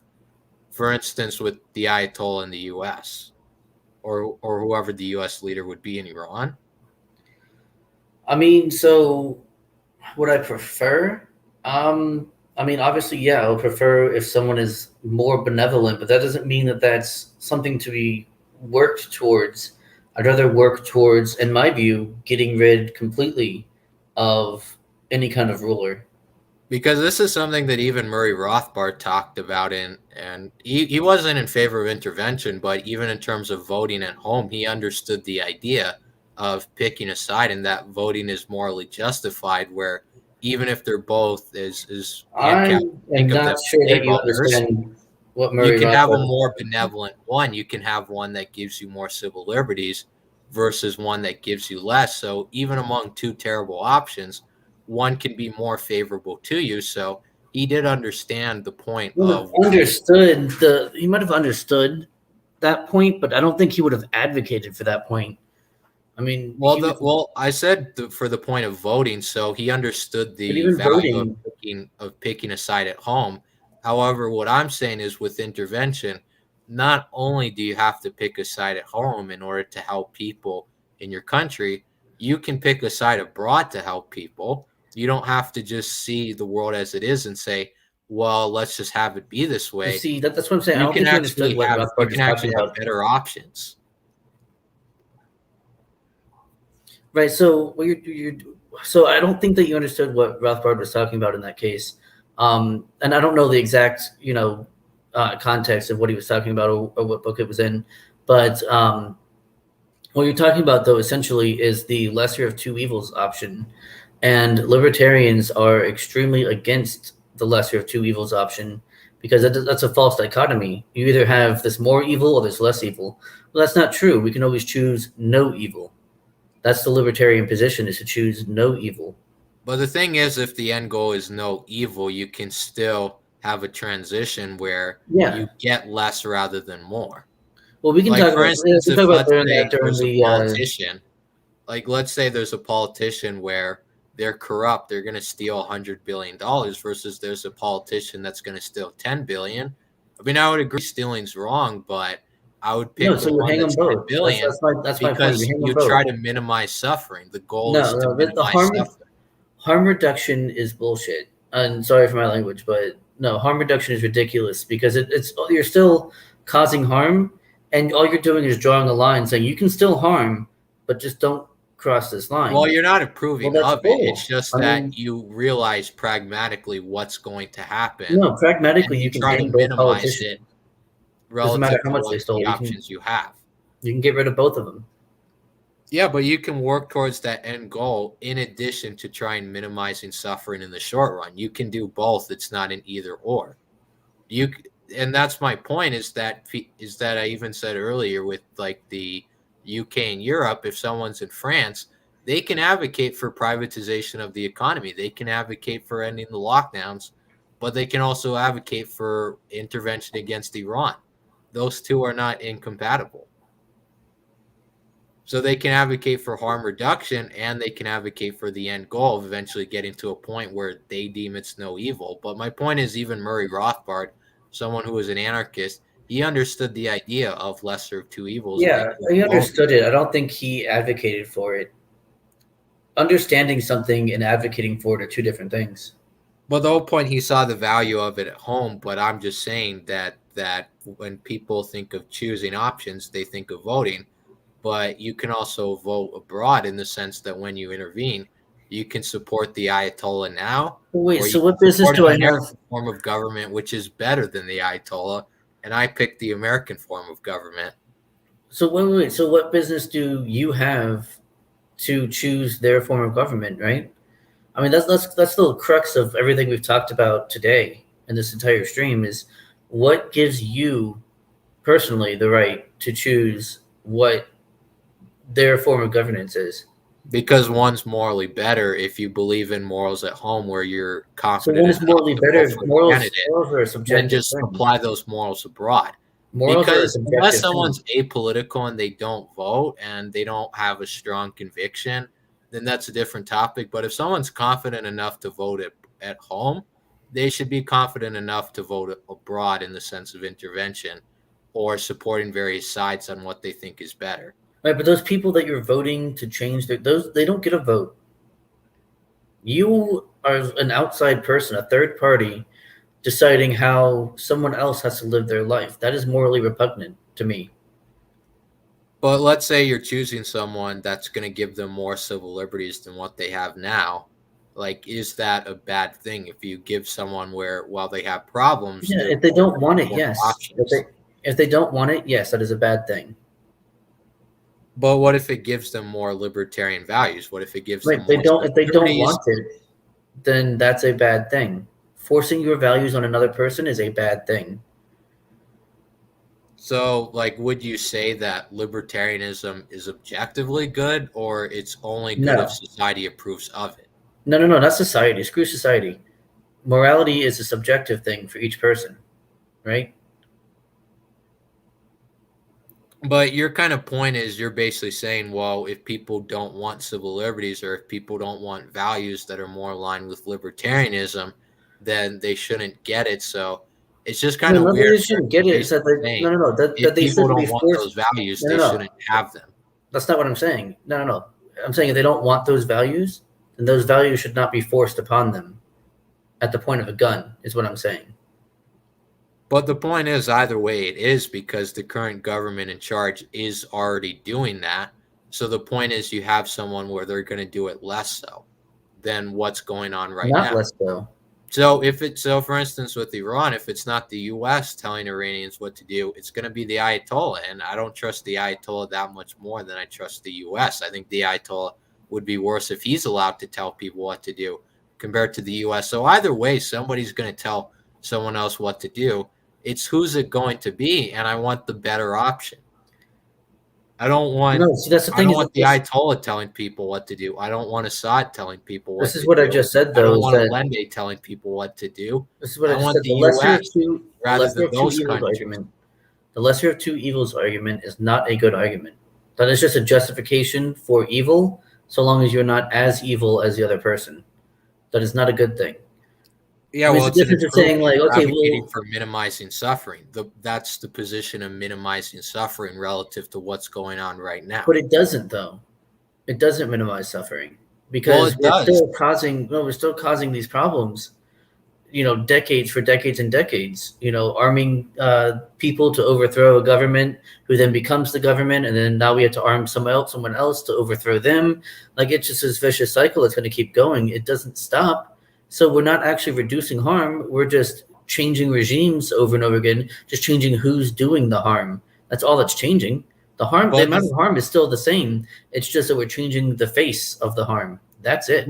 But for instance, if let's say there's a company where maybe they do X amount of harm, if we want to quantify it, and they get a new manager, the new manager does does 1/2 times X's amount of harm. Okay, but you also Do you fired think half that's the a employees meaningful to get the new distinction, manager. That's what I'm talking or about. do you think that both managers are comparable? Or you had to fire half the staff in order to get the new manager there. So now everyone's working double shifts and making less money because No, they have to but take a my pay cut as point well. You see what is I'm saying? Like just that.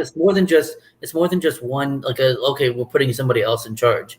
It's not just one thing that's happening. There's a lot of nuance. There's a lot of things that's going on. I'm saying the Otherwise, point is that if you minimize suffering, that's a good goal to have. And sometimes you do have to be pragmatic. And even I said, like, even when you brought up the Taliban, where some members of the Mujahideen did join the Taliban, sometimes you do have to get your hands dirty, and it does suck. And that's one thing with what's called Kirkpatrick Doctrine, or working with various nefarious actors that aren't good, but they're better than the option, where that's not an endorsement of them. That doesn't mean people should big up Pinochet or Suharto or right? do helicopter memes or say, well, Suharto killed atheists, therefore he was based. But that does mean you work with them, because if you don't, then the Soviet Union's going to expand their influence. And instead of Chile being, let's say, a puppet state of the U.S., which I would say it's not, but even if it was, it's far better than being a puppet state of the Soviet Union. So All right, sometimes you do have to get your hands dirty to work with greater evils, greater threats that are breathing right at your neck. all right. So I think this entire conversation just seems pretty redundant because you I seem was to argue that yeah. lesser two evil. I was going to say the same thing that we're just talking in circles at this point. So we Yeah, so it we seems can move like on. it's more talking in circles. So Yeah. I think we can move on to the final topic. I think this is probably where there will be more agreement. Like, Yeah. should changes in society, whatever they may be, occur incrementally throughout time or drastic and immediate for end results? And I would say for this, that I support incremental change. And there is some psychological reasons for it, where even there's one book called The 48 Laws of Power. And Yeah. Robert Greene talked about that even if people say they want change, and while change can be effective for campaigns, people ultimately, even if it's for good reasons, don't want drastic change, where it does make them like, it does turn people off, or it turns people against whatever the change if it is, if it's too drastic. So I would just say I'm an incrementalist for this, where I support incremental change for society. Yeah, I mean, I would agree with that as well. That it's definitely better for incremental change, especially for, like you said, psychologically.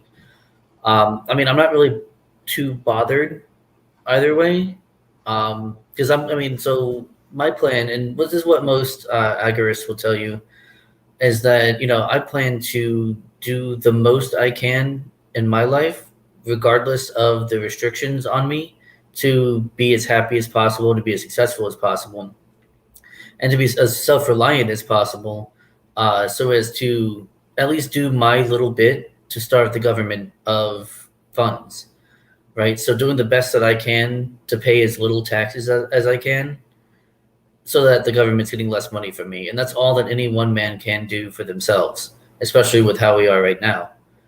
Yeah. I'm not saying like, oh, tomorrow we're going to have Ancapistan. You know what I mean?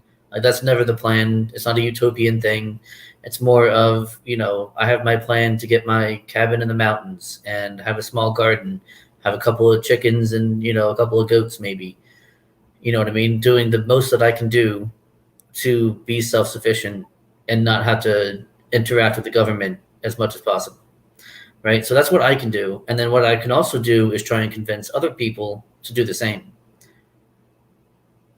So that's kind of where I come into with like incrementalism, but it also doesn't matter to me, because I'm going to do what's best for myself and my family in order to live by my values.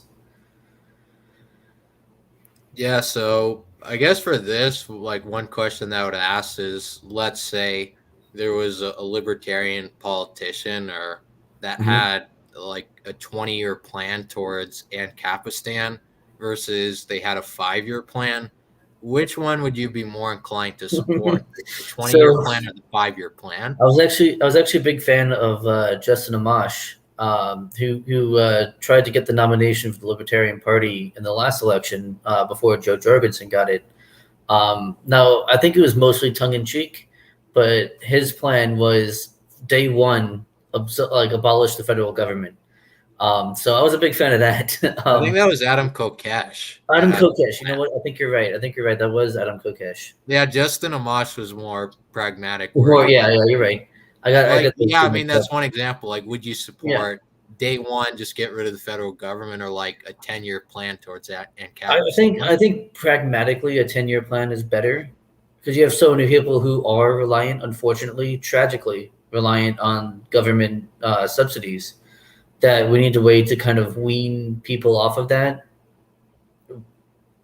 But at the same time, I'm not really bothered either way. Oh.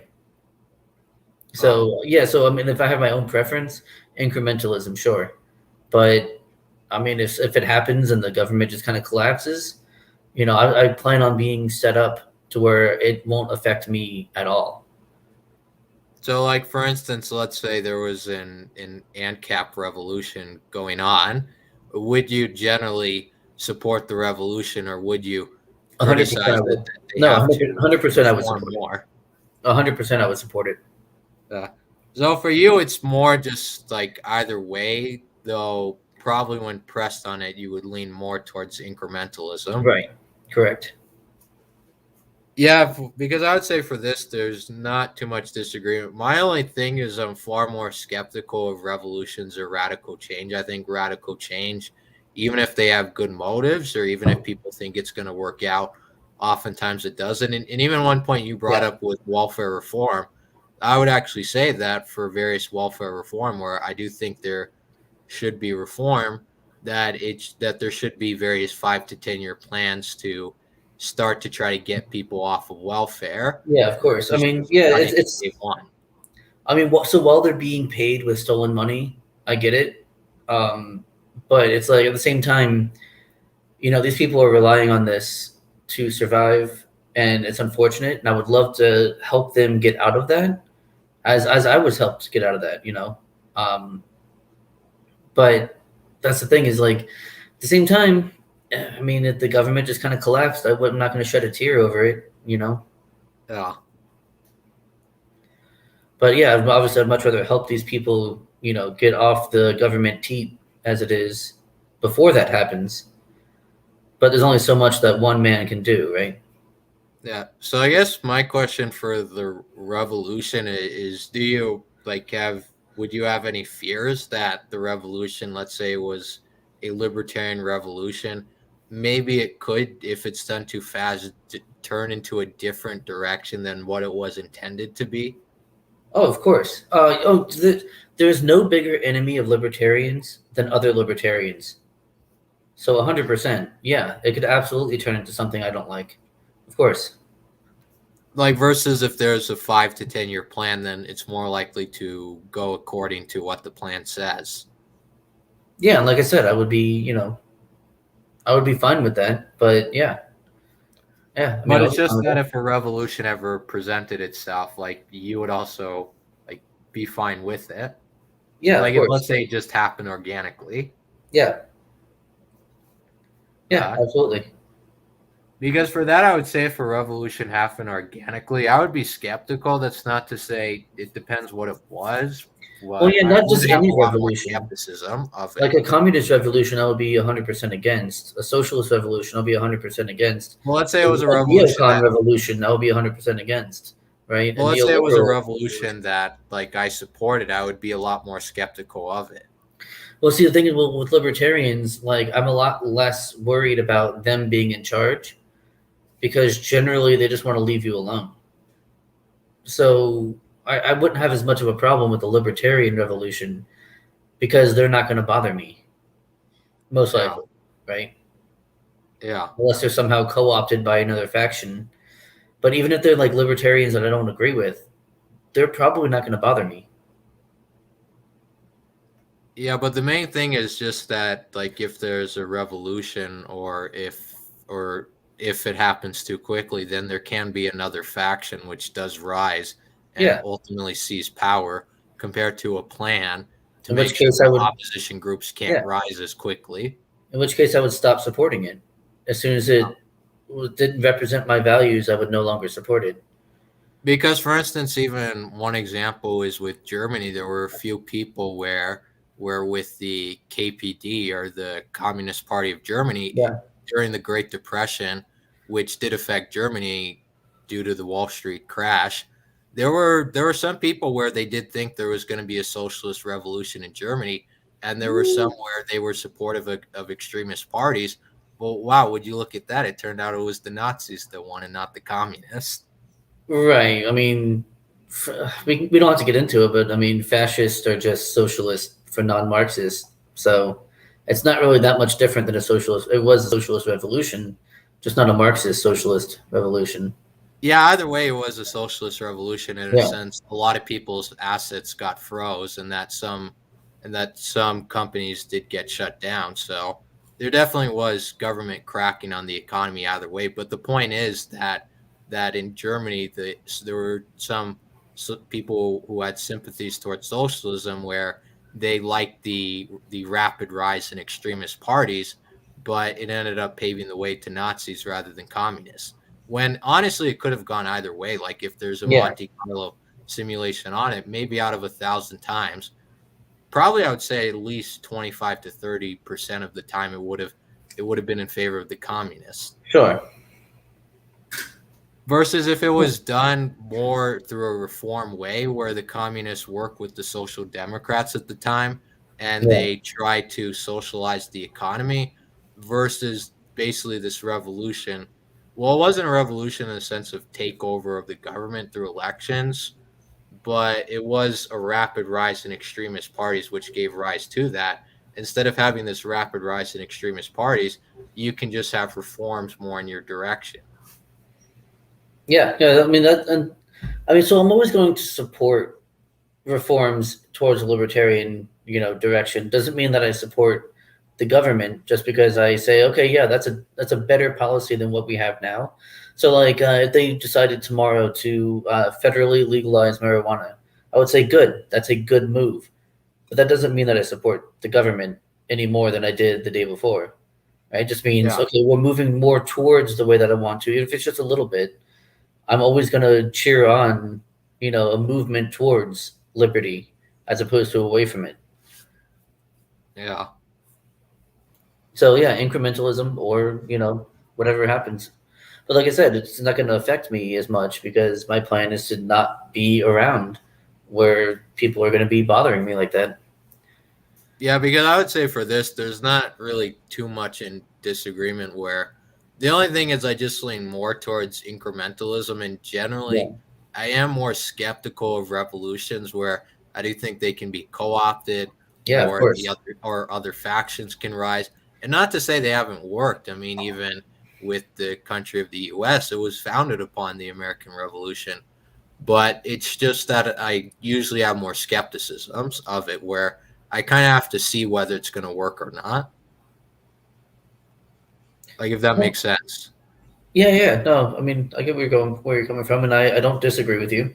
Um, the only thing I would say is, yeah, the only exception would be, I think, a libertarian revolution, just because even if it's not there's a faction within libertarians who actually control most of the Libertarian Party, although that's quickly changing. But most Libertarian Party are what we might call like wokertarians, as in like they're very SJW-ish, right? They're very much progressive libertarians, but I would still rather them be in charge than a neocon or a neoliberal, because they're not going to start a new war, right? They're not going to come and bother me. They're not going to, restrict guns anymore than the current government has, right? They're probably going to lessen gun restrictions.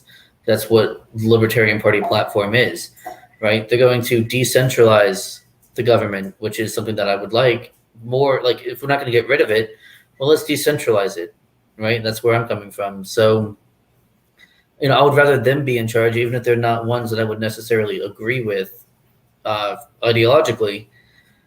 I would still prefer them.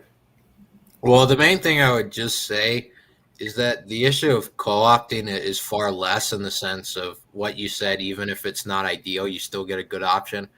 I would say my concern more so is opposition groups, where whenever there's a power vacuum, it's very careful, where I would much rather prefer a plan to fill the power vacuum rather than a revolution, simply because even if there was a Yeah. libertarian revolution, it could easily go in the hands of socialists or other groups, because generally when extremism rise in one direction, and that's not to say extremism is a bad thing. So when I say like Yeah, I get what you mean. libertarian revolution's extremists, I'm not Yeah. like downplaying or dismissing libertarians. It's just that No, it's extremism an extreme rises. This position. does seem like Yeah. a good place to end the stream, unless there's Yeah, I would any just other- close Yeah, by for sure. saying Yeah, I'm it good. just seems that extremists rise in all directions. And the same way, even if there's a libertarian revolution, guess what? A socialist could take power because they get more momentum, in the sense they're also anti-establishment. They're opposed to the current system. Okay, so I'll just end with this, that I mean, so I mean, I don't want to speculate. It's all going to be speculation, right? But if socialists try and co-opt a libertarian revolution, I think they're going to get dealt with pretty quick, because I mean, libertarians are not fans of socialism whatsoever. And so if someone's advocating for socialist policies, or if once they get into power, like libertarians get into power, and then the first thing they're going to do is start decentralizing power, which of course means that there's less power for the socialists to grab. Even if they do manage to get into a place of power, there's less of it there for them. So their effect is going to be much, much less because of the decentralization of power. right? And I guess with that, unless anyone has any final things to say, that would be the stream. So is there any final things to say? I'm good. What? Going twice? Yeah, I'm good. All right. Thank you all for watching. Thank you for for you two for showing up. And with that, I'll end the stream now. Tune in, subscribe if you haven't, so you can see more of my videos. And